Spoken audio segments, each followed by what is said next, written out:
Então, como é de costume, vamos elevar o pensamento em prece.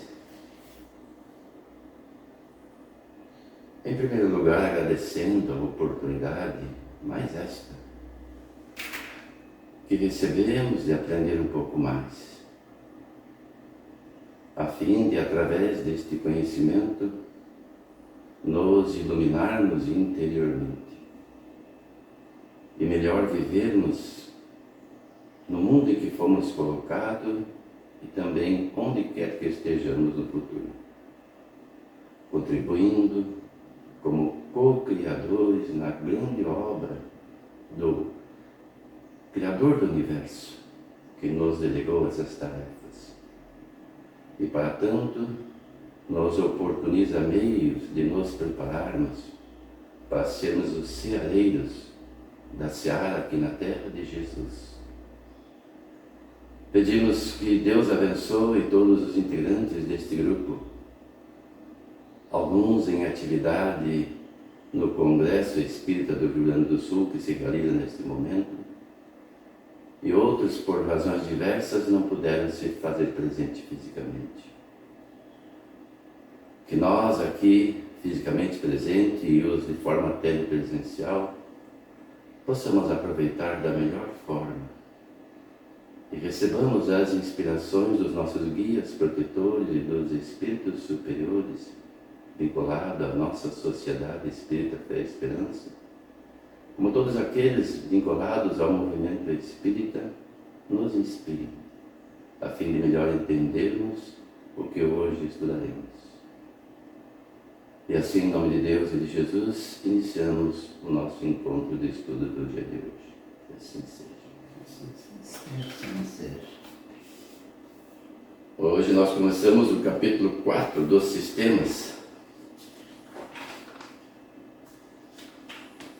Alguém deseja iniciar a leitura voluntariamente? Eu posso ler. Ok. Quando começar a produzir-se os estranhos fenômenos do Espiritismo, ou melhor dizendo, quando esses fenômenos se renovaram nesses últimos tempos, o primeiro sentimento que despertaram foi o da dúvida sobre a realidade deles, e mais ainda, sobre a causa que lhes dava origem.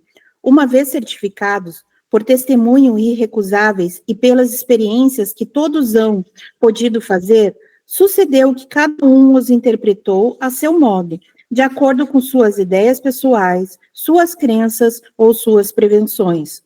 Daí, muitos sistemas a que uma observação mais atenta viria a dar o justo valor.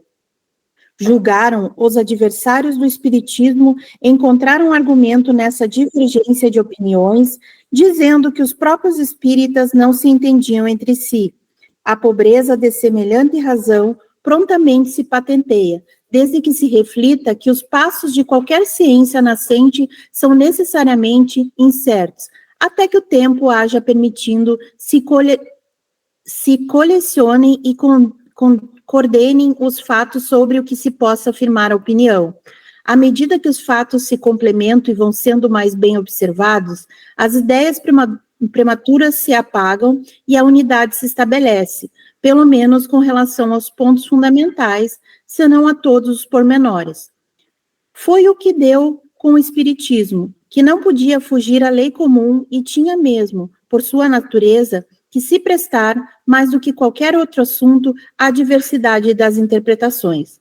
Pode-se, aliás, dizer que, a esse respeito, ele andou mais depressa do que as outras ciências mais antigas, do que a medicina, por exemplo, que ainda traz divididos maiores sábios.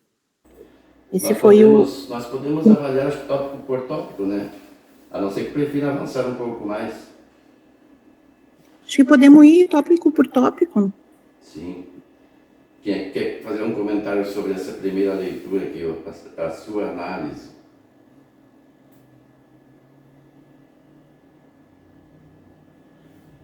Kardec está tratando aqui do sistema.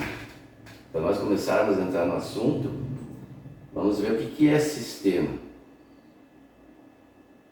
Sistema é um conjunto de elementos interdependentes, de modo a formar um todo organizado. É uma definição que acontece em várias disciplinas como biologia, medicina, informática, administração, direito. Isso segundo a Wikipédia. Então, para nós entendermos, seria a metodologia, como é que diz aqui? Vamos ver de novo, para nós memorizarmos. O conjunto de elementos intervenientes, né? Como é que a pessoa vai utilizar para desenvolver uma ideia, para desenvolver uma ciência, para que isso tenha uma organização plausível, pelo menos é o que eu entendi assim numa primeira leitura. E se nós olharmos aqui, Kardec está falando dos sistemas adotados na época para interpretar os fenômenos que aconteciam. Porque ele começa dizendo assim, ó, quando começaram a produzir-se os estranhos fenômenos do Espiritismo. Que estranhos fenômenos eram esses? Comunicação. As mesas, as formas como ele estava se apresentando, né? Daí muitas pessoas duvidavam disso. Ele mesmo, né? Na ocasião. Na verdade, assim, como disse o Omar, Allan Kardec, por ser da área acadêmica, racional, não aceitou, no primeiro momento, os fenômenos que aconteciam. Ele nem viu, ele não viu falar. Mas a sua curiosidade ia para o lado da ciência. Ele entendeu que aquilo era uma diversão que o povo fazia em salões, porque nós vamos ver com o andar do estudo, que no começo esses fenômenos eram desenvolvidos em salões, como espetáculos, inclusive se cobravam em alguns ingressos, ou na maioria deles.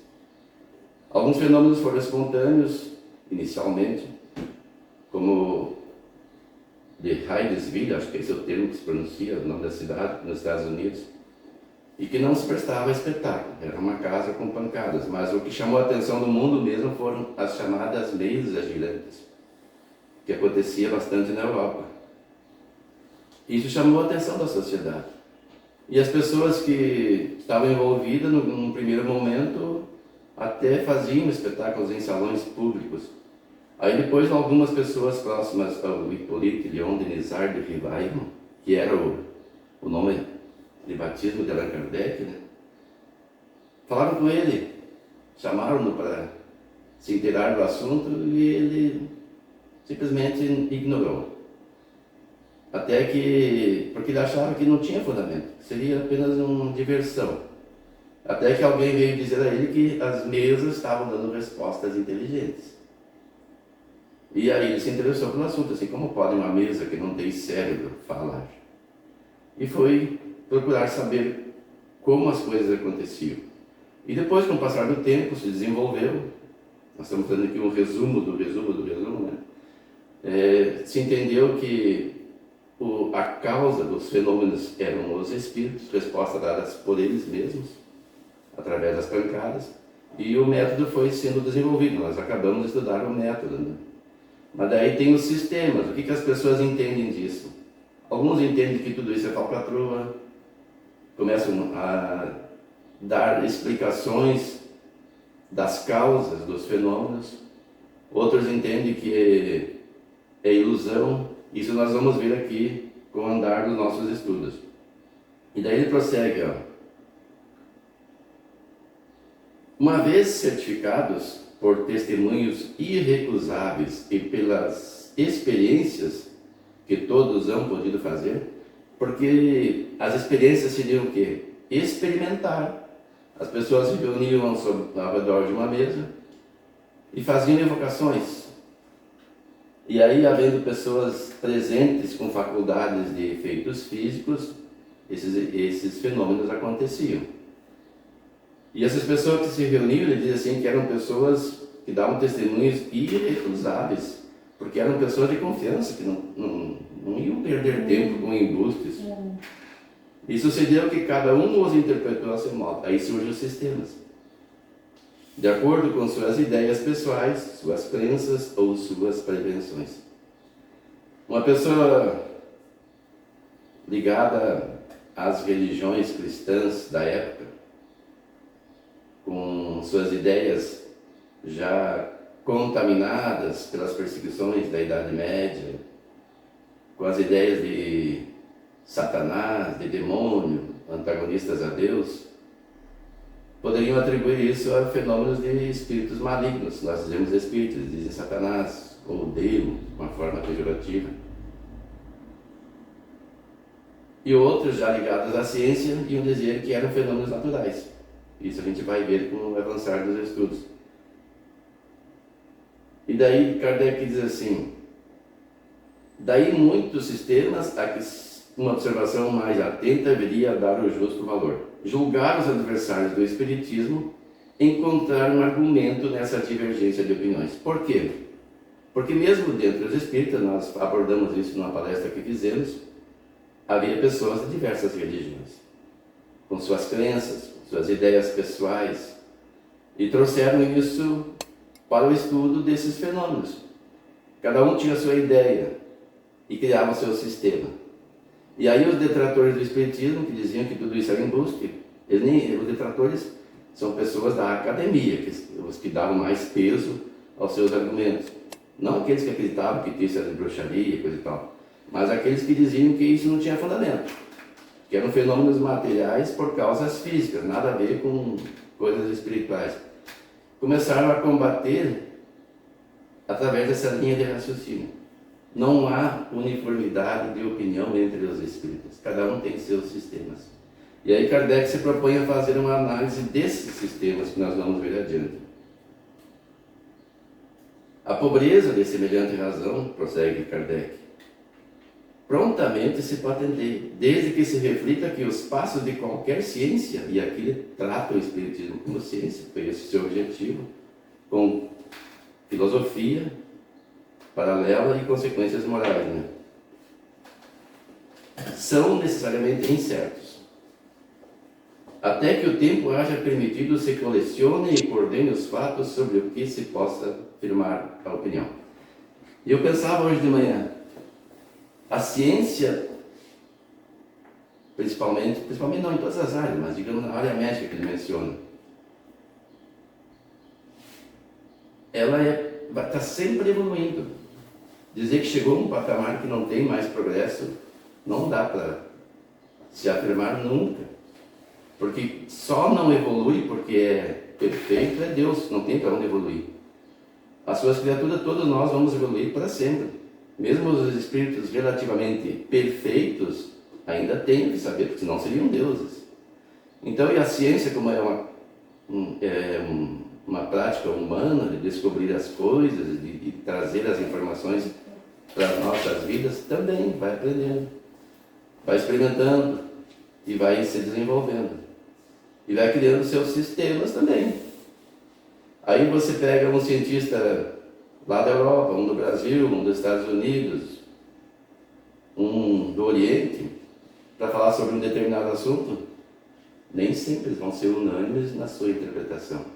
E não era na época também. Daí ele traz esse argumento, que a própria medicina não tinha uma opinião cabal sobre certos assuntos. À medida que os fatos se completam e vão sendo mais bem observados, as ideias prematuras se apagam e a unidade se estabelece. E, como eu disse, eu estava reflexionando antes, há pouco tempo se dizia que o ovo fazia mal para a saúde. A pessoa devia fugir dos ovos de galinha, né? E hoje já se diz o contrário. Nós sabemos que, inclusive, os ovos fazem bem para as vistas, né? Não vamos entrar no mérito da questão, senão nós desviaríamos do assunto. E isso já tem vários trabalhos documentados. O Dr. Lair Ribeiro sempre recomenda, quando a gente tem dúvidas sobre um assunto qualquer da medicina ou de qualquer área, para ver se é verdadeiro, vai lá em Google Acadêmico, é isso, né? Google Acadêmico. A maioria dos artigos são em inglês, alguns em português, mas se a pessoa tiver curiosidade e tempo, ela pode pegar e colocar no tradutor e analisar. Então tem obras para tudo, obras afirmando e obras contrariando, e a pessoa vai avaliando o que é que tem fundamento. E também no Espiritismo Kardec fez esse trabalho, ele se incumbiu de fazer esse trabalho, porque alguém tinha que fazer, né? Porque senão ficariam vários sistemas e não haveria uniformidade quanto, primeiro pelo método que ele analisou antes, e depois quanto às ideias para se chegar à causa e fatalmente às consequências, que são as consequências morais. Dado o pontapé inicial, quem quer continuar sobre o assunto? Eu posso falar, até ia falar sobre a questão do, você deu ali uma dica do Google Acadêmico, ele traz, é só tu colocar o próprio texto em português que traz muita referência em português. Eu utilizo bastante nas minhas pesquisas. Aí depende da língua que você coloca ali, até no filtro, ou a língua que tu coloca quando está pesquisando. E é bem isso mesmo, a questão das, digamos assim, das áreas, né, como, por exemplo, medicina, filosofia, enfim, outras, né, medicina principalmente, a gente vai realizando as pesquisas e vai constantemente, algumas coisas vão mudando ao longo do tempo, né. Eu estava pensando com essa questão do ovo, eu estava lembrando da minha filha, que a recomendação, por exemplo, a gente botar os bebês, agora os pediatras dizem para a gente botar os bebês dormir de barriguinha para cima, né, por causa da questão do sufocamento. E isso antigamente não se fazia por causa que a criança podia ir se vomitar e se afogar. Então, cada hora muda a orientação, né? E hoje em dia a gente coloca de barriga para cima por causa que se percebeu que ocorrem muito mais questões de mortes por a criança se sufocar na cama ou se sufocar. Aí não pode ter travesseiro, não pode ter cobertinha. Então as coisas vão mudando. Que valia para se criar uma criança há 20 anos atrás já não é a mesma coisa válida hoje.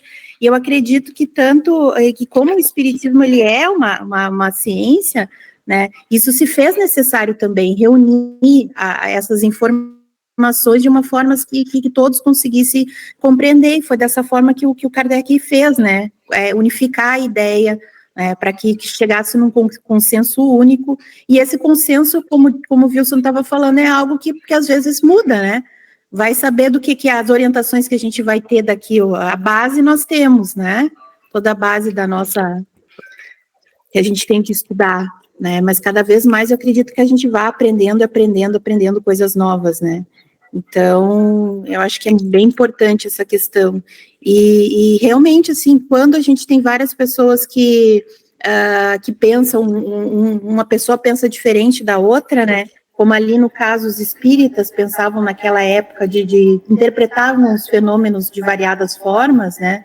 isso podia mesmo ser um prato cheio para quem não acredita, né, porque vai dizer, como é que o fulano diz que ocorre assim e você está me dizendo que ocorre assado, né, então podia dar problema, né, então a gente ter as literaturas, ter os livros que indicam como as coisas realmente, né, juntar esse sistema num todo, de entendimento, eu acho algo bem, bem importante.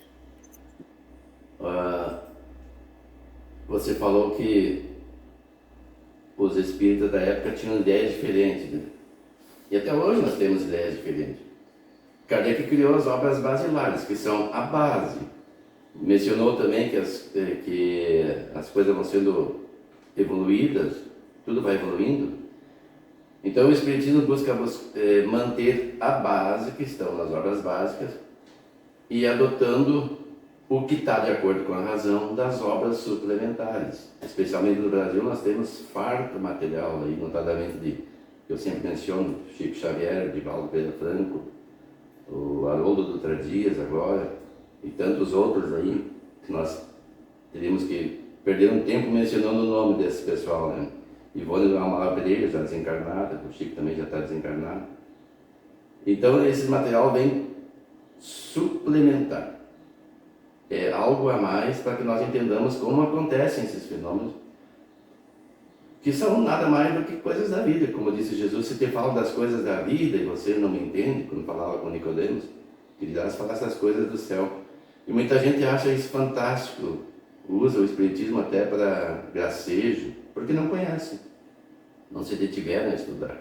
E nós vamos ver adiante que o Espiritismo floresceu no começo entre pessoas de grande conhecimento. Não eram pessoas... Oi, Marina, tudo bom? A Marina apareceu ali.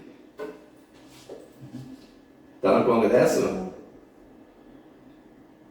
Acho que ele está sem som. Ei, coisa linda, ele está mostrando lá Se ligar o o auditório. som, o Marinho está mostrando para nós o congresso espírita que está acontecendo, é o 12º, né? Em Porto Alegre.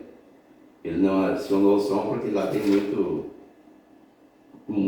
volume, né, do ambiente, do som. Então, acredito que por isso ele não acionou o som dele.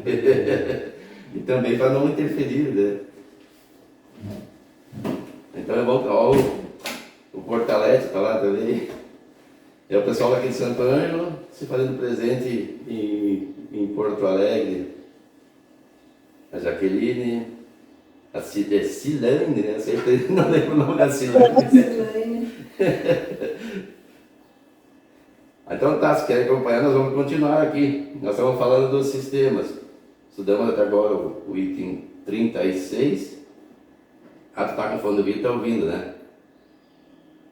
Beleza.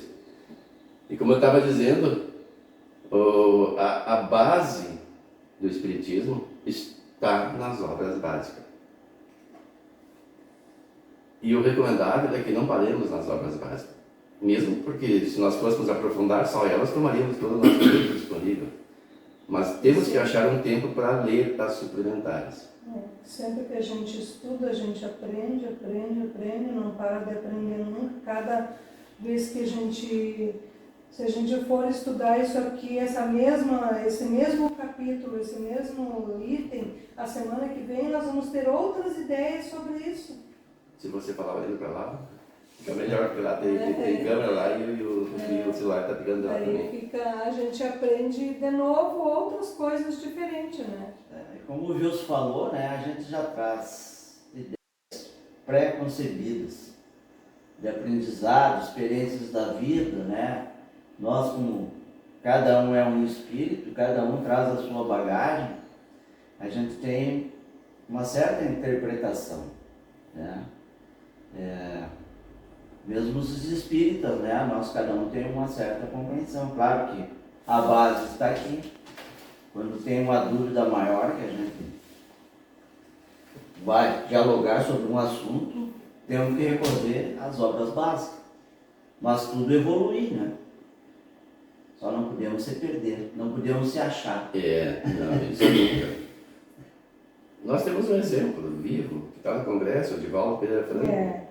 Está com 94 ou 94 anos. Com todas as dificuldades, está lá de cadeira de roda e nunca para de estudar. Segundo o meu amigo pessoal, o Paulo Afonso Everardi, lá de Passo Fundo, que conversou várias vezes com o Divaldo, inclusive o hospedou em sua casa, ele diz que quando ele está em viagem, como agora, que está em Porto Alegre, a hora que ele se recolhe ao quarto, ele reserva algumas horas para estudar. Por isso o cabedal do conhecimento dele. E as pessoas às vezes nos admiramos, como é que ele tem tanto conhecimento? Porque não para de estudar. E o exercício da memória, quando a pessoa se dedica, faz com que ela guarde melhor, porque já tem um cabedal. E o nosso cabedal primeiro são as obras básicas. Ele diz que estudou mais de 150 vezes o Livro dos Espíritos, e está sempre estudando. E acha tempo para estudar tanta coisa, porque ele fala sobre diversos assuntos. É uma enciclopédia viva. E parece inalcançável para nós, mas ele não tem privilégio. Tudo isso com esforço pessoal. Se ele conseguiu, nós vamos conseguir também. Se quisermos, basta ter vontade. Não vai ser de uma hora para outra. Vamos levar algumas encarnações para isso. E aqui nesse livro, o Livro dos Médiuns, que trata especificamente da prática da ciência espírita que se desenvolve através da mediunidade, nós estamos tratando agora, então, repito, os sistemas. Vamos ler, então, o item 37. Alguém se prontifica? Posso ler? Eu posso ler. O Gustavo, quem é que pediu? Gustavo. Não, quem é que falou? A Rosane. A Rosane? Eu posso ler. Então pode ser a Rosane, então. Tá. Na ordem metódica, para seguir marcha progressiva das ideias, convém colocar na frente aqueles que se podem chamar sistemas de negação, quer dizer, os dos adversários do Espiritismo. Refutamos suas objeções na introdução e na conclusão do Livro dos Espíritos. assim como na pequena obra intitulada O que é o Espiritismo? Seria supérfluo voltar a fazê-lo aqui. Limitar-nos-emos a lembrar em 2 palavras os motivos sobre os quais se fundam. Os fenômenos espíritas são de 2 espécies, os efeitos físicos e os efeitos inteligentes, não admitindo a existência dos espíritos pela razão que não admitem nada fora da matéria. Concebe-se que neguem os efeitos inteligentes. Quanto aos efeitos físicos, eles os comentam sob seu ponto de vista, e seus argumentos podem se resumir nos 4 sistemas seguintes. Aí vamos ver o sistema 38, o sistema do charlatanismo, para nós conseguirmos. Tá. Sistema do charlatanismo. Entre os antagonistas, muitos atribuem esses efeitos à fraude, pela razão de que alguns puderam ser imitados. Essa suposição transformaria todos os espíritas em ingênuos, e todos os médiums em fazedores de ingênuos, sem considerar a posição, o caráter, o saber e a honorabilidade das pessoas. Se merecesse uma resposta, diríamos que certos fenômenos da física são também imitados pelos prestidigitadores, e que isso nada prova contra a verdadeira ciência. Demais disso, há pessoas cujo caráter afasta toda suspeita de fraude, e é preciso desconhecer as regras de civilidade e de urbanidade para ousar dizer-lhe na face que são cúmplices de charlatanismo. Em um salão muito respeitável, um senhor supostamente educado, tendo se permitido uma reflexão dessa natureza, a dona da casa lhe disse: Senhor, uma vez que não estáis contente, vosso dinheiro será devolvido à porta. E com um gesto, pelo compreender o que tinha de melhor a fazer. Dir-se-á, por isso, que nunca houve abuso? Seria preciso, para crê-lo, admitir que os homens são perfeitos. Abusa-se de tudo, mesmo das coisas mais santas. Por que não se abusaria do espiritismo? Mas o mau uso que se faz de uma coisa não pode prejulgar nada contra a própria coisa. O controle que se pode ter alcança a boa-fé das pessoas e os motivos que as fazem agir. Onde não há especulação, o charlatanismo nada tem a fazer. Comentários.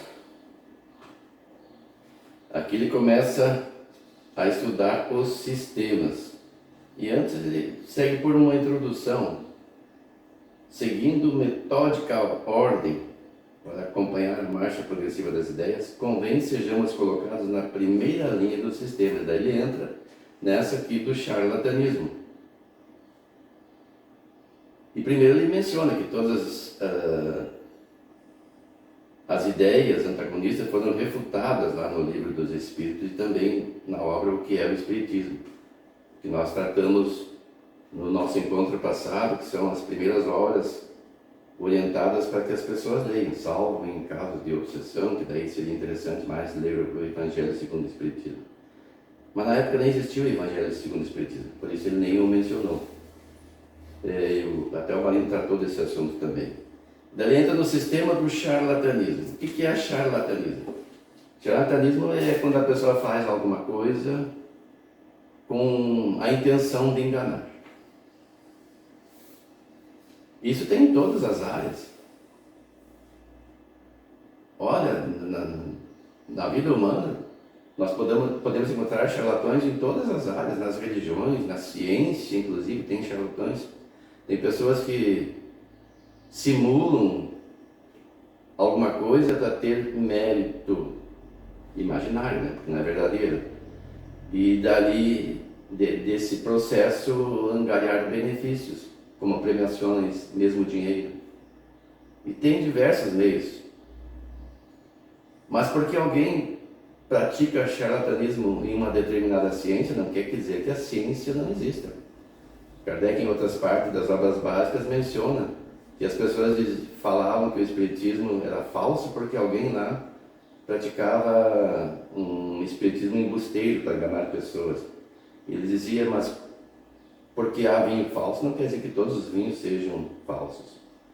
Então, em toda parte existe, até na fabricação do alimento.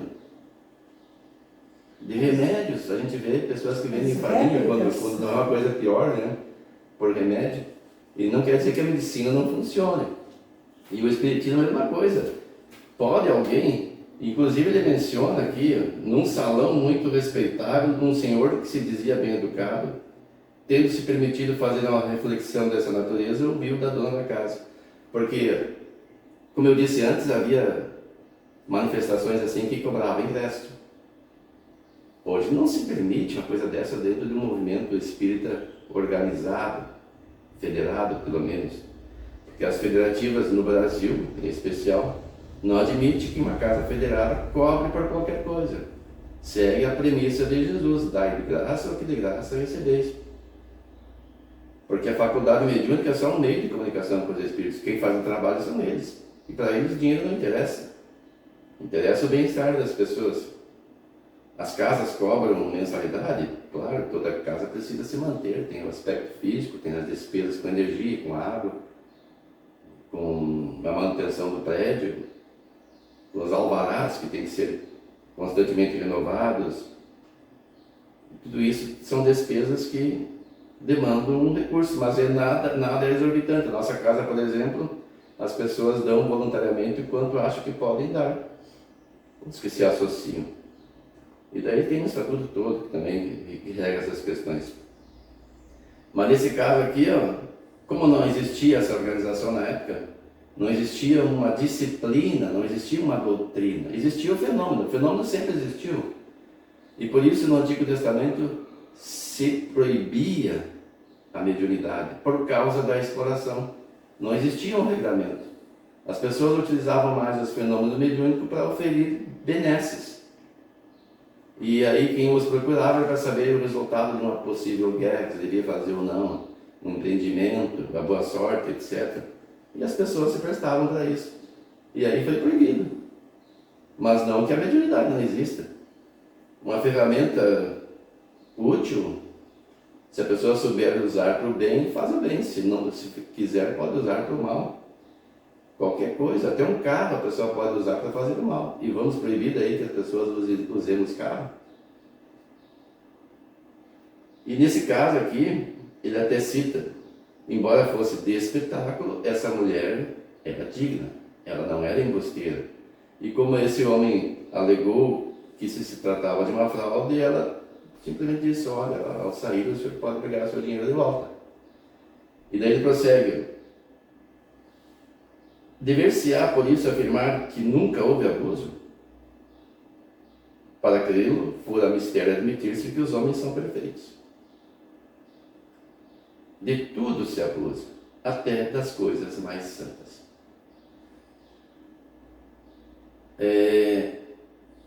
Quase tudo sofre abuso.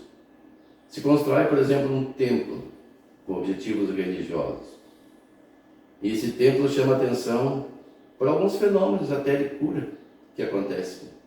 Em pouco tempo se transforma num ponto de atração para fiéis.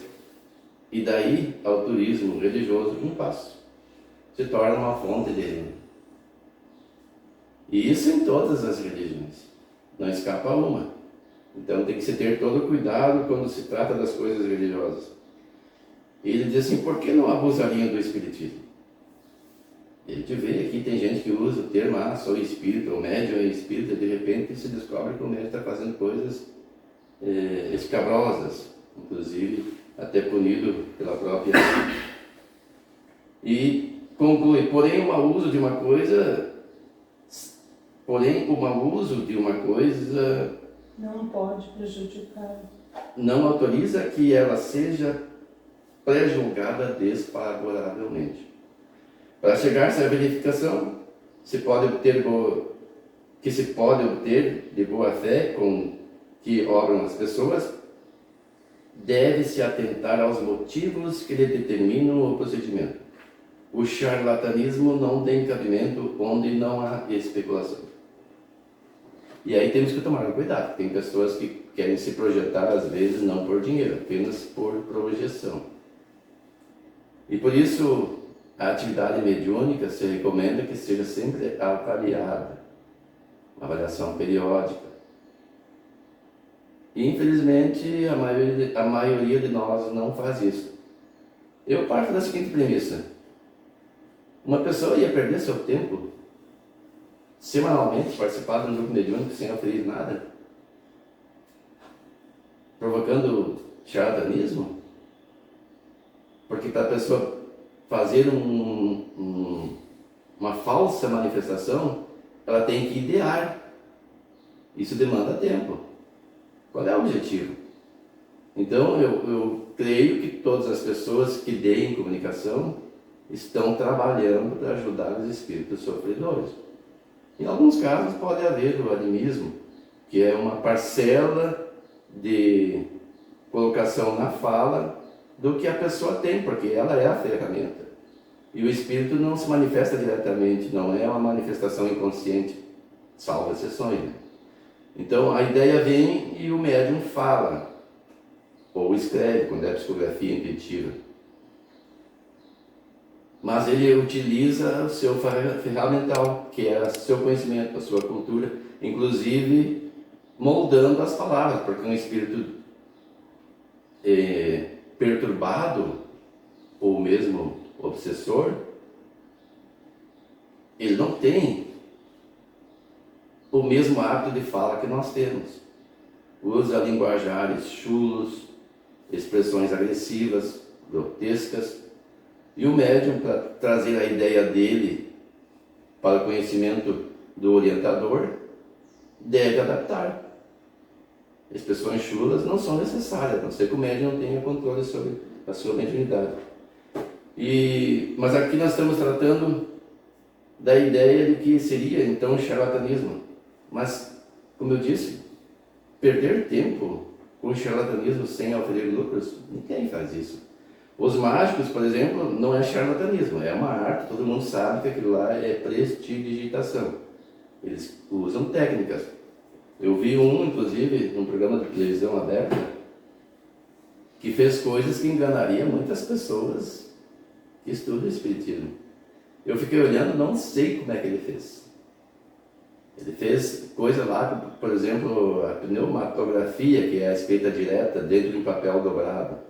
Ele não chamou assim, mas se isso fosse um fato, seria pneumatografia. Um anel que do nada dentro de uma cúpula de vidro começou a girar, ficou em pé.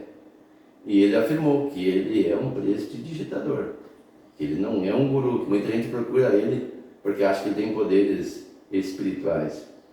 Então ele está provando que é possível fazer com técnica, que eles desenvolvem e guardam as 7 chaves, porque é o meio de pão deles, né? Mas isso não quer dizer que os fatos não existam.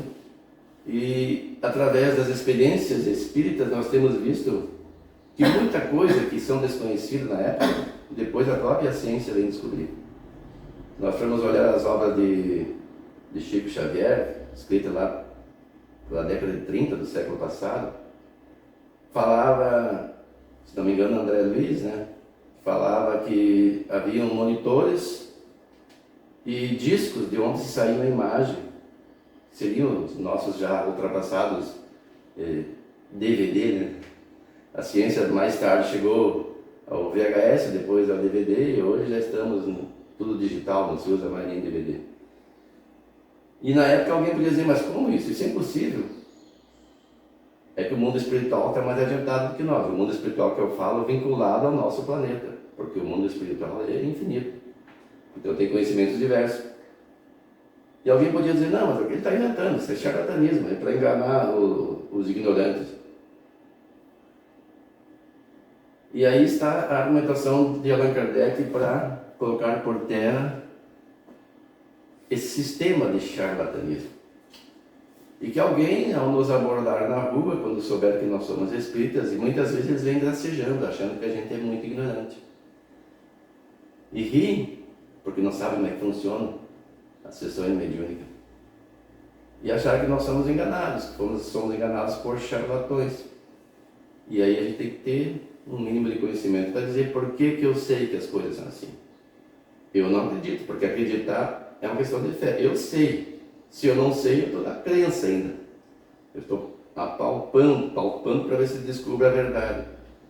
E por isso a importância, como nós sempre dizemos, desses estudos. Mais algum comentário?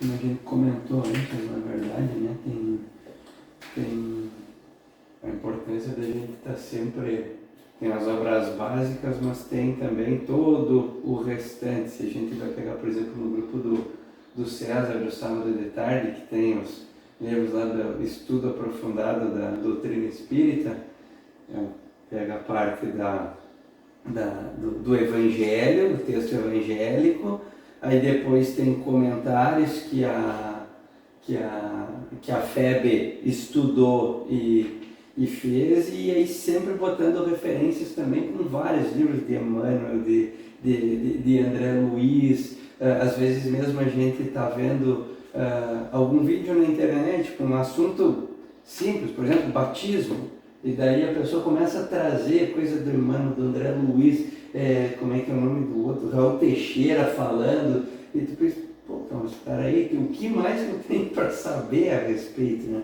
Então é muito, como a gente fala, é muito importante a gente estar sempre ciente do que a gente está fazendo, vigilante também ao nosso comportamento, e acho que principalmente quando a gente começa, se a gente está aqui participando de um grupo de estudo é porque a gente quer aprender mais. Mas ao mesmo tempo, isso eu já refleti, talvez vocês possam me corrigir, à medida que a gente começa, por exemplo, a ter o nosso próprio grupo, o nosso próprio conhecimento, pessoas, eu não conheço pessoalmente várias das pessoas que participam online aqui, tu começa, às vezes a pessoa, o seu Wilson fala sobre muita coisa, com bastante propriedade, né? Eu começo a olhar para ele como um exemplo, aí ao mesmo tempo que ele se torna um exemplo, ele também tem que se comportar como um justamente para não cair daqui a pouco. Óbvio, ele é um ser humano, ele, nas atividades dele ele vai acabar cometendo alguns deslizes, alguma coisa. Nós estamos no mundo de provas e expiações, a gente ainda tem uma estrada longa pela frente, mas ao mesmo tempo para não cair em contradições. E justamente a pessoa vai dizer, mas aquele espírito lá não me serve porque eu conheço uma pessoa que frequenta aquela lá e faz o que eu digo, mas não faz o que eu faço, entende? O nosso exemplo é Jesus. É o máximo.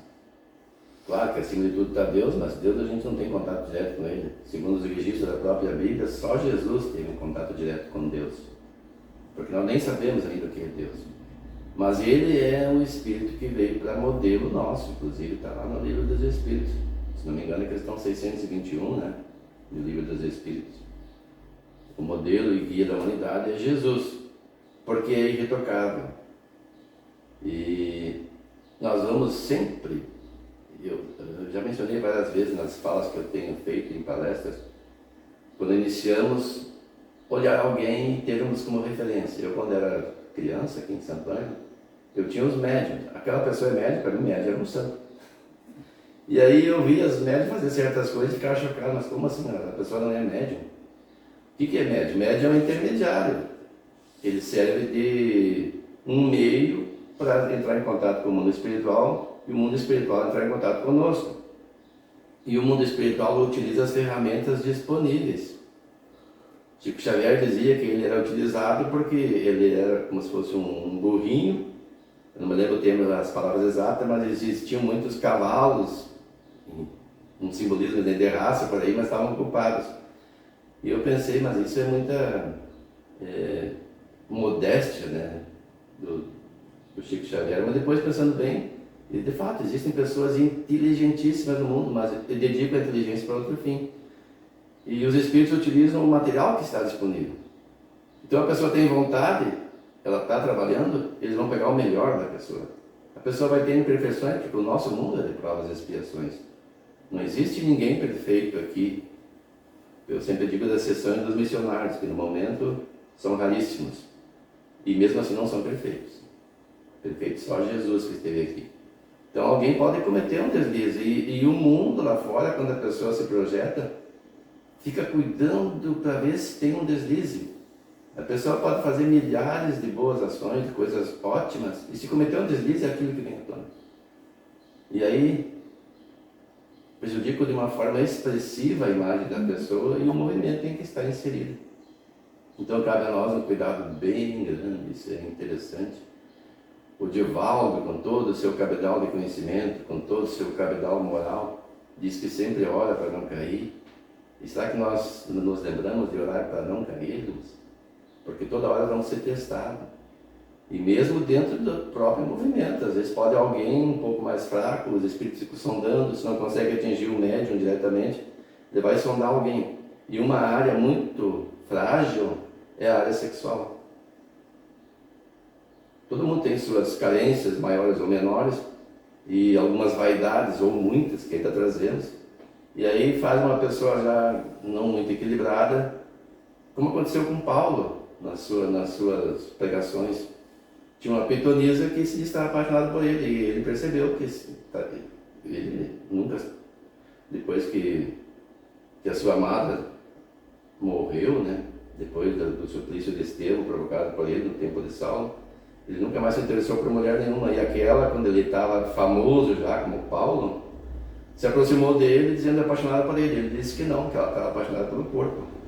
E ela estava influenciada pelos próprios espíritos que atuavam nela. Ela tinha uma prática mediúnica para comércio.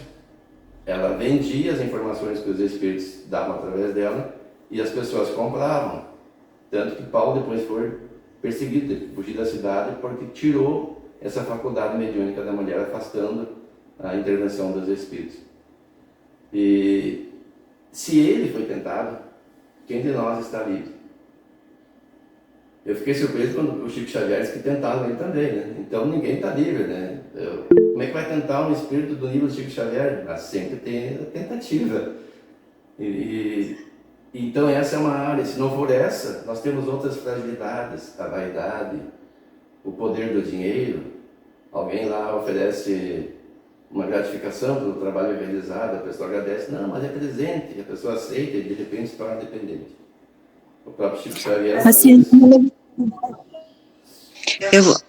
eu vou ter que sair, tá? Ah, Sirlene? Não estou muito legal. Não tem problema. Valeu pela tua presença, obrigado. Tá bom, obrigado. Melhoras. O próprio Chico Xavier conta que uma vez, em agradecimento, um homem de muitas posses, lhe deu um veículo, se não me engano era uma Kombi, né? Uma Kombi é isso, de presente. E insistiu que ele ficasse com a Kombi, que ele ia deixar ali. Ele pensou, o que eu vou fazer com isso? Aí ele lembrou da pessoa que trazia verduras, um veículo bem pobrezinho, e pegou e deu de presente. Ele não quis, ele podia simplesmente ter aceito, já que ele vai deixar aqui, eu vou fazer o quê? Eu vou ficar com isso. Só que daí é uma armadilha. Nós ainda temos muitas fragilidades. Se esses espíritos sentem que tem fragilidade, Irmã Dulce não gostava de assistir as próprias entrevistas que ela dava, para não desenvolver a vaidade. Então, o que dirá nós temos que ficar sempre atentos para não cairmos nessas armadilhas. Porque daí nós daríamos margem para os detratores. Aquela pessoa lá, diz que está no movimento espírita, até médium é. E olha o que ela faz. A gente vê os exemplos de médiums que caíram e o que o povo fala. Aí se torna motivo de chacota mesmo, né? E tem uma certa razão em quem faz isso. Mas nós, dentro do movimento espírita, não devemos agir assim. Porque às vezes a gente admira uma pessoa, nunca viu nada de errado, ela cometeu uma falha lá em certo tempo e alguém me diz, fulano fez tal coisa. O teu notebook está acabando a carga. Alguém fez tal coisa e nós criamos uma prevenção em relação à pessoa. Se cair aí, Gustavo, continua a gravação daqui. Só não vai ter aquele ângulo lá, né? Mas daí tem no celular, né? Pode ir. Levantou a mão.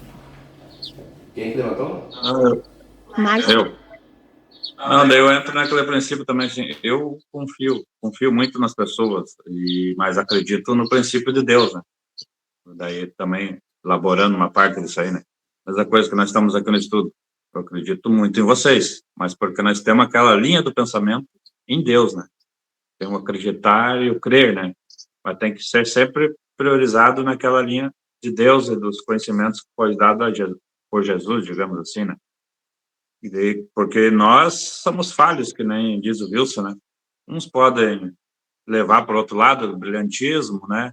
Mas nunca, mas que nem o Wilson falou, pode começar a pessoa trazendo o bem, trazendo a caridade, e num momento da vida se perder. Então, é um momento que eu sempre vou acreditando, né? Mas sempre não fugindo do princípio, né? Seria isso que, no meu entendimento deles, complementar o que você estava falando. Jesus nos recomenda não julgar. Se a pessoa cometeu um equívoco que prejudica só ela, mais ninguém, se puder, converse com ela. E se ela for aberta a uma sugestão, a gente pode até auxiliá-la a evitar novos equívocos.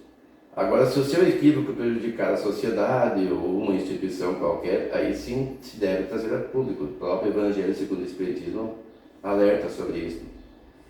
Mas não simplesmente por jogar a pessoa para baixo. E se alguém cometeu um delito que prejudicou ela, ou mais alguma pessoa, não a sociedade como um todo, ou nem um grande número de pessoas, e ela se vendou, aí vamos ficar com prevenção no resto da vida em relação a ela?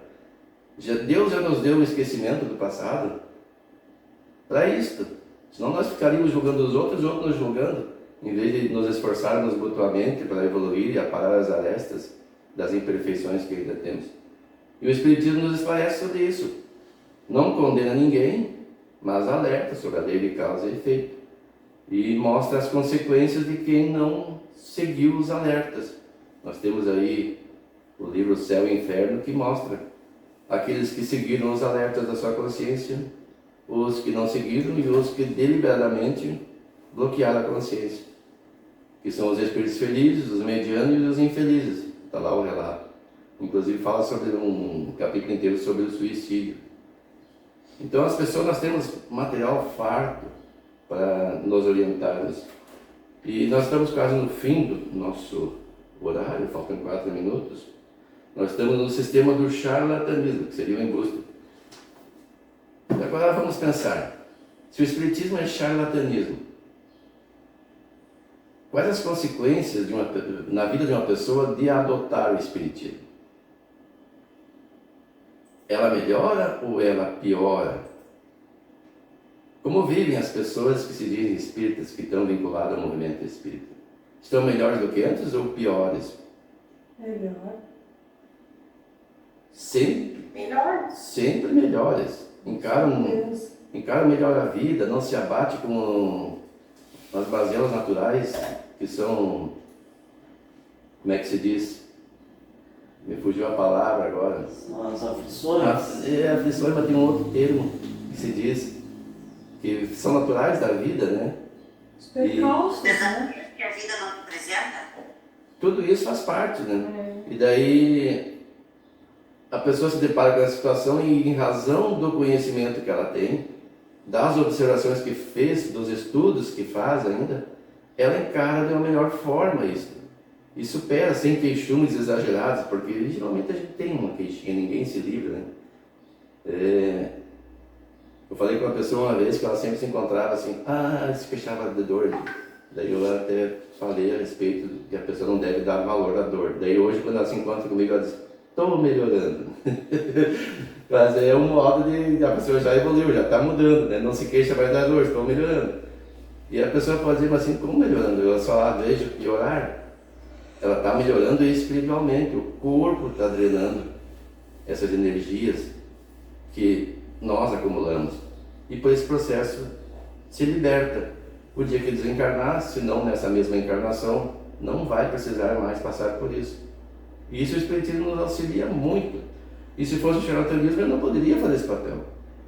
Ou ele serviria para a pessoa enriquecer, ou para se decepcionar quem descobrisse o embuste. E não é o que acontece. Ninguém fica rico com o Espiritismo. Quem produz obras mediúnicas doa tudo para instituições, algumas exceções, reserva alguma coisa para si, mas a maioria não. Inclusive a Félix aqui adota o seguinte critério: obras mediúnicas, ela só autoriza a divulgação na livraria espírita da Félix daquelas em que os direitos autorais são destinados a uma instituição beneficente ou alguma federação espírita brasileira. E isso já é um critério. Como é que a pessoa vai criar indústrias, vai perder um tempo, entre aspas, perder, né? Porque se fosse um embusqueiro seria perder tempo. Escrever um livro só pela fama, sem recurso, por isso que demanda tempo, esforço. E esses são os critérios de avaliação. Então esse sistema do charlatanismo, por essas simples argumentações de análise, cai por terra. Mais algum comentário? Quem não falou ainda? A Rosana falou? Eu acho que é bem isso que o senhor colocou, seu Wilson.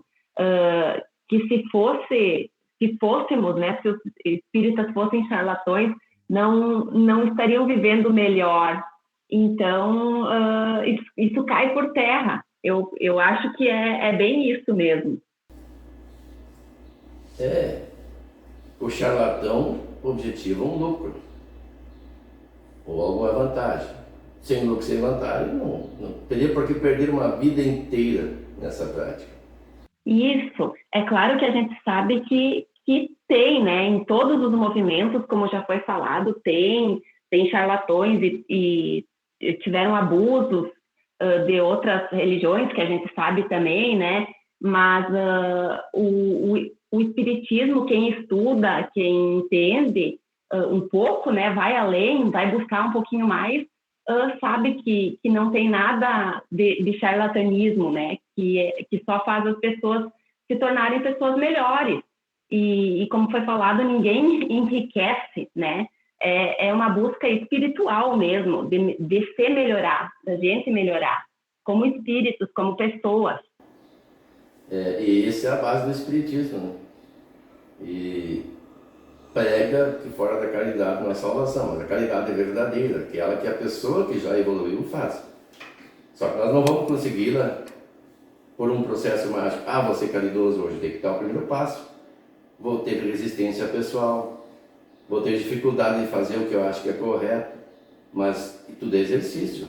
Nós temos que exercitar à vontade, inclusive. Nosso tempo já encerrou, se alguém quiser falar, ainda tem um minuto ou dois aí para dar a sua ideia. A única coisa que eu estava pensando a respeito ouvindo as palavras e tudo, a gente ter cuidado, né, com as pessoas, aquilo que a gente ouve também. Eu li uma frase uma vez que aquilo que eu ouvi sobre alguém, na verdade eu não sei sobre aquela pessoa, né? Então a gente também tem que ter cuidado em não pré-julgar, não tomar pra gente, né, uma opinião que não é nossa, né? Isso eu acredito que seja importante também no nosso dia a dia. Tem aquele critério dos 3 critos, não sei quem criou, né? Isso é verdade? Só vou saber se é verdade se eu presenciei, se eu vi. Isso é bom? O que eu passar adiante vai ser bom para alguém? É útil? Aí cai naquela questão que eu abordei, né? Se faz só mal a ele, não é útil para ninguém. Então fica quieto, agora se faz mal para a sociedade, aí sim. Nós já estamos com o nosso tempo. Isso é uma coisa que a gente tem que, a cada dia, ir se policiando e tentando mudar, porque eu não sei, como somos espíritos imperfeitos ainda, a gente acaba muitas vezes julgando, né? E pré-julgando, como o colega falou. É um exercício diário. A gente vai se policiando e vai mudando isso devagarinho. Mas a gente cai, às vezes, em julgar o irmão, né? E daí surgiu as fofocas, né? Alguém já disse que onde tiver 2 ou mais pessoas, isso, manter um diálogo positivo em 5 minutos é muito. Daqui a pouco passa para falar da vida alheia. Nós estamos passando o nosso tempo já programado. Vou pedir para o Mário fazer a prece de encerramento. Desculpa, Mário, tu não vai aparecer aqui porque não tem... mas aparece lá. Pode fazer. Aparece lá. Então, tá bem. Então, convido a todos os irmãos a elevar o pensamento a Deus, a Jesus, aos mentores espirituais que nos assistem, agradecer por esse momento que nós temos de nos reunirmos na presença da equipe espiritual da casa, aqui do Fé e Esperança, para buscarmos um pouquinho mais de conhecimento.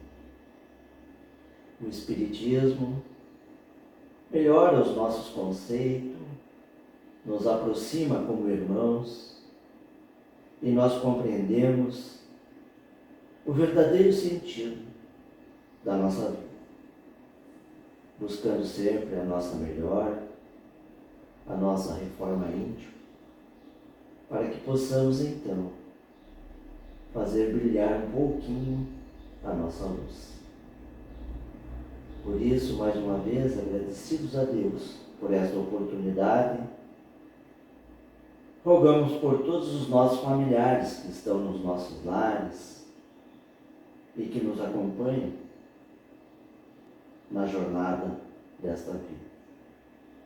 Pedimos também por todos os nossos irmãos que não puderam estar presentes conosco hoje no estudo, mas que as nossas energias possam envolvê-los e que eles possam ter um domingo maravilhoso diante dos seus compromissos.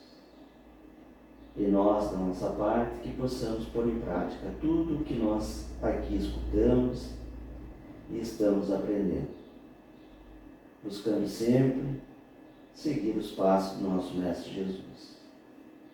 Então, com essas rogativas e com esses pensamentos, nós damos por encerrado o encontro do dia de hoje. E que assim seja. Que assim seja. É isso aí, pessoal. Até domingo que vem, com a volta do Marinho, então. Então tá, até o próximo domingo. Até domingo. Tchau, tchau. Obrigada, igualmente. Tchau. É.